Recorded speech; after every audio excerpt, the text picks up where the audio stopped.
Being a professional tennis player comes with a lot of thoughts and decisions, one of which is, where do I live? Simply put, this question can be answered with locations like Dubai, Las Vegas, Los Angeles, Paris, and a bunch of other places that will definitely soothe the exquisite lifestyle of a tennis star. In this video, we will be talking about why most tennis players live in the beauty of a city that is Monte Carlo. In a post, professional tennis player Stefanos Tsitsipas hinted that he and his entire family have moved to Monte Carlo permanently. Now you wonder, what exactly is making these top dogs in the game of tennis to leave their country of residence and move to a district whose population is less than 5% the capacity of Wembley Stadium? No worries, we're going to bring you all of this, so sit tight and relax as we bring to you an astonishing haven that is Monte Carlo. Monte Carlo is an administrative area of the Principality of Monaco. Its permanent population is as small as 3,500 people. That means that the population of Monte Carlo is basically 0.005% that of the country which it is situated in, France. Monte Carlo is situated on a prominent escarpment of the base of the Maritime Alps along the French River, and near the quarter's western end is where the most famous and infamous Place du Casino is located. This gambling center has made Monte Carlo an international byword for the extravagant display and reckless dispersal of wealth. The district of Monte Carlo is often mistaken to be a city. This district is also famous for its opera. The opera house complements the casino so much that visitors often think they are the same. Wait, it seems like we're talking too much about the district and leaving out why professional tennis players live there. Let's get to that. Monte Carlo is home to a lot of top professional tennis players, with the likes of former world number 1 Novak Djokovic, Stefanos Tsitsipas, and Daniil Medvedev, and a bunch of other players who have decided to call Monte Carlo their home.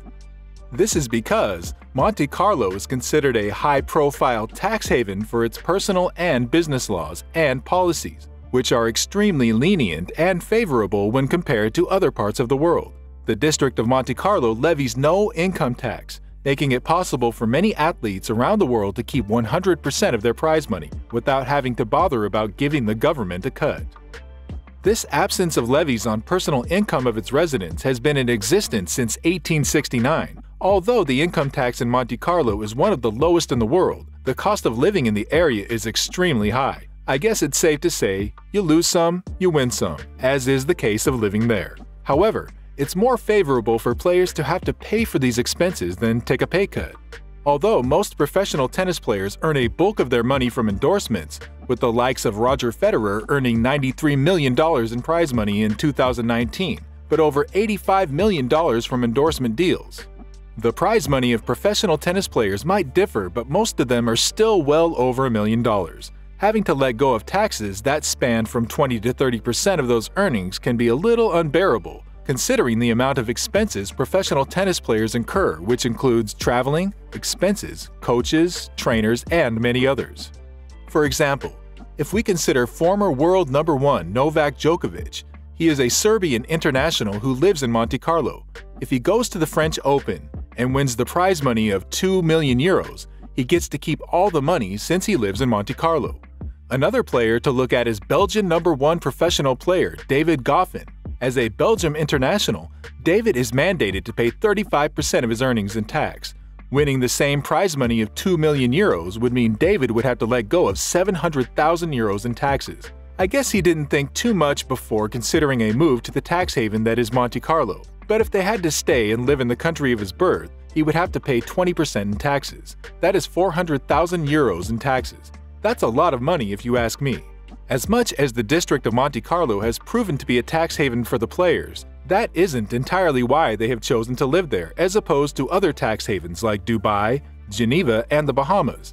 Monte Carlo has this breathtaking feel with its astonishing landscape and luxurious lifestyle of its occupants. Due to the fact that it is situated towards the Mediterranean Sea, it gives a world-class view of the sea. Due to its astonishing landscape and influx of stars wanting to live in the area, the cost of real estate is the most expensive in the world. So expensive that back in 2012, the average cost per square meter was $58,000.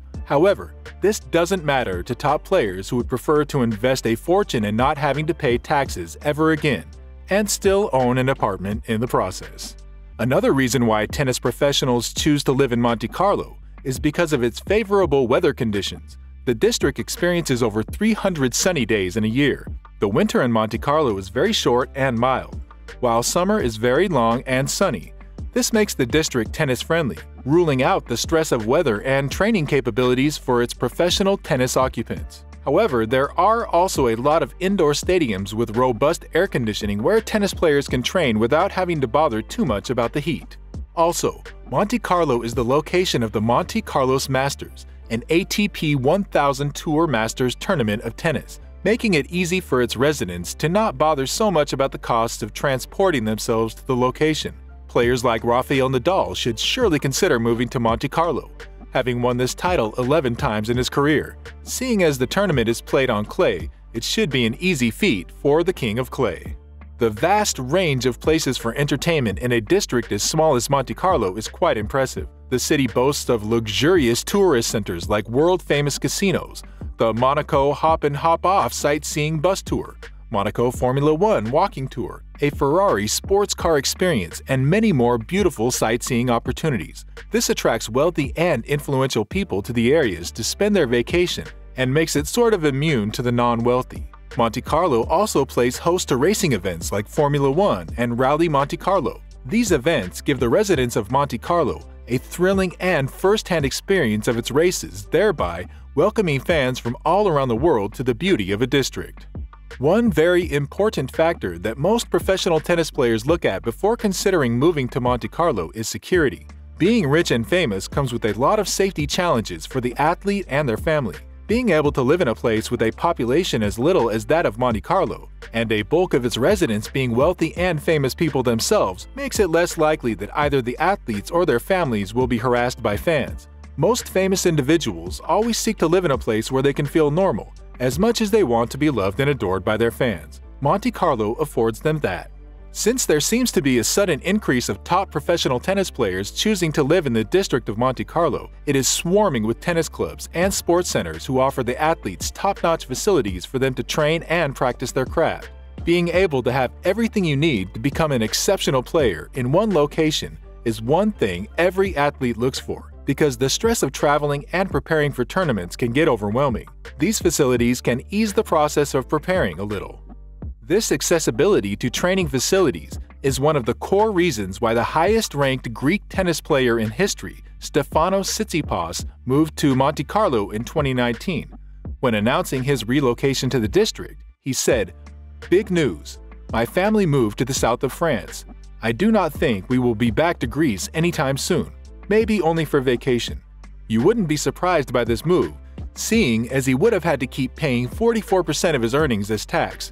A wise decision if you ask me. Monte Carlo is without a doubt an iconic area for top tennis players and athletes around the world to live in. Every top athlete earns top dollar, and earning these figures can come with a lot of luxuries. Being famous and not being able to afford as much as your fellow players who live in countries with little or no income tax can be really bothersome. Although the district of Monte Carlo is regarded as a tax haven, it also offers a wide range of other necessary services to its occupants, giving them a good and perfect feel of what they would be missing out on if they decided to let the money go in taxes. Some players decide to still remain in their countries of residence, even with the high taxes, because they get to be closer to their families and friends. However, most of the athletes who live in Monte Carlo spend most of their time on tour, and when they get back, they hardly stay for long. They tend to go on long vacations to their home countries and come back to Monte Carlo as their base for work. The decision to live in Monte Carlo is a well-thought-out and paying strategy for most. Expensive yachts and private jets are becoming normal luxuries to the locals in the district, seeing as the absence of tax enables the players to spend their money on more exquisite things, thereby remitting taxes to Monte Carlo in one way or the other.